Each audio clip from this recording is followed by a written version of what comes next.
This is Diana Baldi. If you already know what a pivot table is and how to make one, please go do something else. This video is really a very basic introduction to the concept with some simple examples. The purpose is to help get audit results into a format where you can take a spreadsheet of findings and actually turn it into charts and graphs so that it can be put into the audit report to make it more interesting and hopefully inspire the leadership to ask questions and understand the meaning behind the findings. So without further ado, we're going to get right into what the layout of the spreadsheet is. Okay, so we have column A, which is, I call it a sanity column. It's just sequential numbers so that when you sort this spreadsheet, you can put it back in order, and you can also identify which row you're talking about, especially when they're out of order. Column B is the clauses of the standard, 4 through 10 in this particular example. The next column has the second subclause. Column C has the subclause as well. The next column is similar to C, although it has preceding and trailing zeros, strictly for formatting so that when you do a chart with the subclauses, it will graph in the proper order. And you can see this is a text field. Now there may be many other ways to do it. This is just one way I found that works. Column F is the protocol or the questions checklist. And then G is a code for the type of finding. In this particular example, we've got nonconformance, opportunity, minimally meets requirements, conformance, and strength. Now minimally meet is not used that often, but I find it helpful sometimes to distinguish those processes that had to have a lot of cleanup, maybe have a local hero. You technically can't write a nonconformance, but it's a way to indicate to the department that they may want to take a look and bolster it. It also separates it from conformance, where that's what we do here. It's implemented, deployed, it's happening, it's reliable. So you want to be able to complement that. And S is for strength. That's a way again to call out those areas where the process is robust or perhaps error-proofed. And again, I'm all about having audits that aren't necessarily just pandering good news, but really distinguishing and providing meaningful feedback to the leadership team. And here we just have a single nonconformance. You can use any codes that work for your audience. You might have major, minor nonconformance, intent, implementation, effectiveness, or anything else that would work for your audience. Okay. Now you can, when we get into the pivot table, I'll show you how you just come up here, say insert pivot table. The first thing it asks you for is your range. And so if you come here, and I'm just going to select a small range just as an example, then you can go and do that. One other trick is to have your column headings be in row 1. And so here we have this title of the spreadsheet. So if I go ahead and get that, I can go up to page layout. There's a header and footer. I've already put it in there for this example. In the footer, I like to put the file name and the tab, and then the pages, page 1 of the total number of pages. Now, if you do that, you can get rid of those 2 lines. If you have row 1 be the column headings, then when you go to do your pivot table, you can select the whole sheet by clicking that little square to the left of A and above 1. If you do that and later you add some information to your pivot table, you'll see it just takes a simple one click and everything's updated. If you have to select the range, you have to be careful to select that range every time. Alright, so I've selected the whole sheet, insert, pivot table. It's already selected for the range. We're going to put in a new worksheet.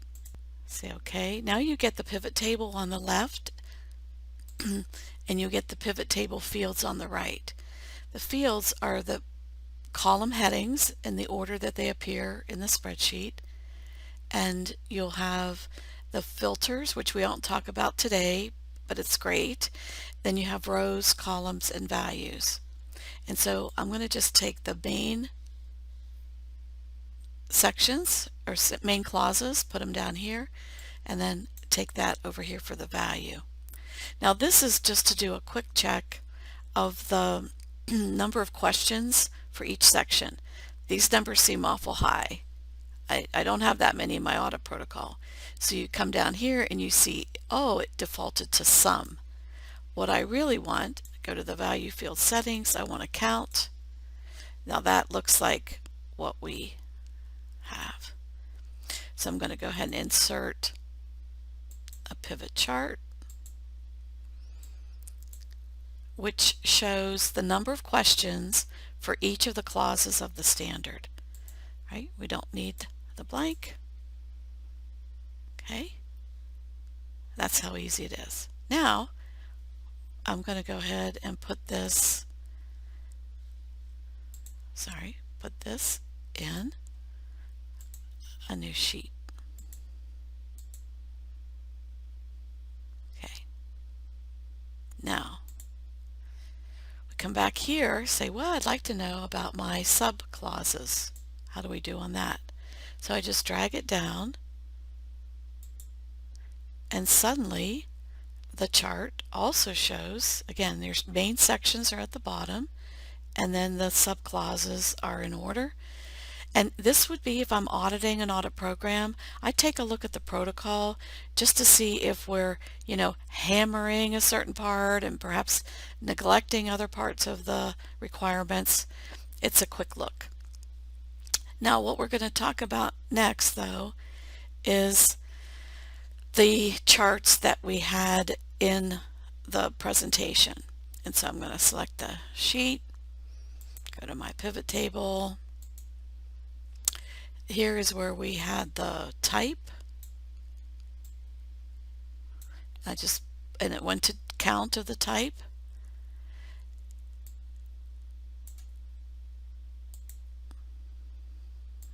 Pie chart. Now you can see, again, just because of simplicity, I'll show you how you can relabel these so that they're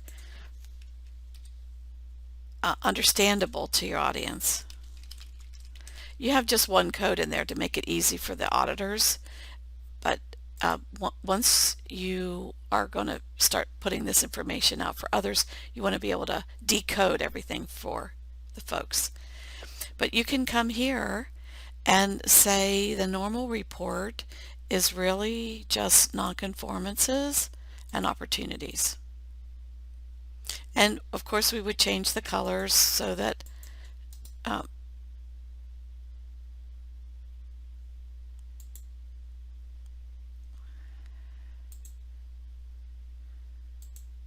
nonconformances would be red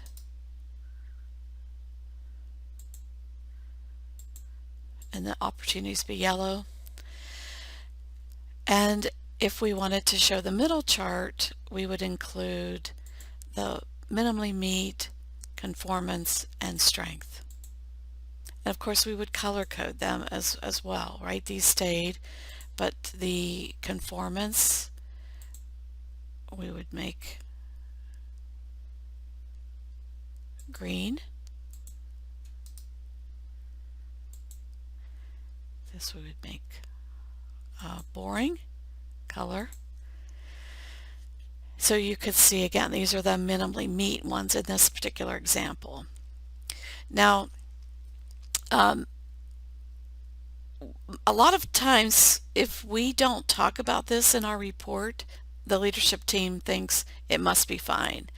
And one thing I've learned is if I can demonstrate what's not been audited, because we didn't actually have time to look at that, then this would be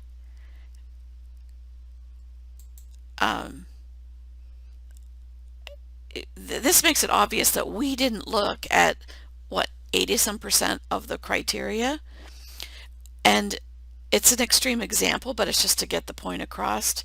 So if these findings are meaningful, then the leadership will want to know more about all of this unknown space. And it's a way to just gently and objectively talk about what resources are required to be able to do a good job evaluating these. Now, another chart that we had, okay, here's our example spreadsheet. So we're going to go insert our pivot table. We've got our new spreadsheet. We have our sections. Now we want to know about the types and separate it out. Now we may just do main sections first. And then this would be where we, again, decode these. 4 for context, 5 leadership, right, and those spell these out. But I know you don't want me to do that for you, so I'm just going to show you. I'll show you that's done already, and then to just get your subsections, you just drag that down. So the actual chart then looks like, again, your main sections are clearly labeled, and then the types of findings are labeled as well, and then here's the chart. Now again, you could have part of your team may prefer to see the table underneath the chart.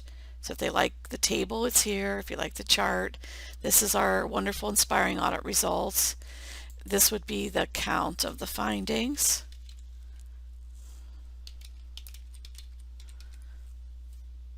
Right? That's that. One other thing I wanted to show you is that here we have the pivot table. I can hit refresh, and you'll see there's an error. Here we have questions related to section 10, but they're associated with section 9. Now, you cannot change anything in a pivot table. You can find the problem in the pivot table very easy. That's one of the strengths of it. But then you would come back to where the actual data is, and here we had the problem in section 9, where again I highlighted it's an intentional error, right? So then I would come here and correct it.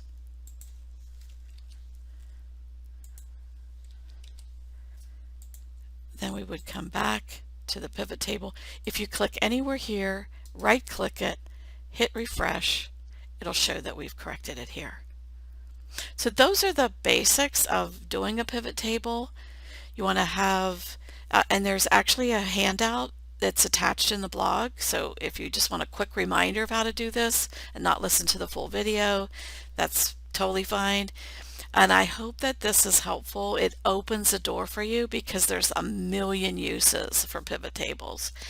And if this takes a good step toward improving your audit reports to make them more interesting, then we've accomplished our mission.